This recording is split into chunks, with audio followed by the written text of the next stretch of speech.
শহীদ রাষ্ট্রপতি জিয়াউর রহমানের সুযোগ্য সন্তান, যিনি আমাদের এই কমিটির 1 নম্বর সম্মানিত সদস্য হিসেবে থেকে বাংলাদেশের মুক্তিযুদ্ধের আদর্শকে প্রতিষ্ঠার জন্য আমাদেরকে উদ্বুদ্ধ করেছেন, আমাদেরকে অনুপ্রেরণা জুগিয়েছেন। ইনশাআল্লাহ আগামী দিনে মুক্তিযুদ্ধের আদর্শকে আমরা প্রতিষ্ঠার জন্য এবং যে কারণে মুক্তিযুদ্ধ হয়েছিল সেটিকে সঠিকভাবে বাস্তবায়ন করা হয় নাই, 71-এর পরেই আমরা শুনতে পেয়েছি এবং আমাদের বীর মুক্তিযোদ্ধাদের মুখে জেনেছি যে একটা ভয়াবহ দুঃশাসন এবং একদলীয় শাসন জাতির ঘাড়ে চাপিয়ে দেওয়া হয়েছিল।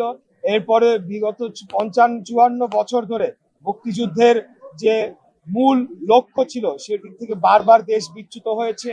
অবশেষে দীর্ঘ 17 যুগের ফ্যাসিবাদী বিরোধী আন্দোলন শেষে আমরা আবার একটা গণতন্ত্রকে নতুন করে প্রতিষ্ঠার একটা সুযোগ পেয়েছি। মুক্তিযুদ্ধের মূল লক্ষ্য চেতনাকে আমরা বাস্তবায়ন করে বাংলাদেশকে একটা স্বাধীন, সার্বভৌম এবং একটি গণতান্ত্রিক রাষ্ট্র হিসাবে প্রতিষ্ঠার জন্য আমরা মুক্তিযুদ্ধকে বুকে ধারণ করে আগামী দিনে এগিয়ে যাব ইনশাল্লাহ। এটাই আমার বক্তব্য। সবাইকে আবারও ধন্যবাদ জানাচ্ছি।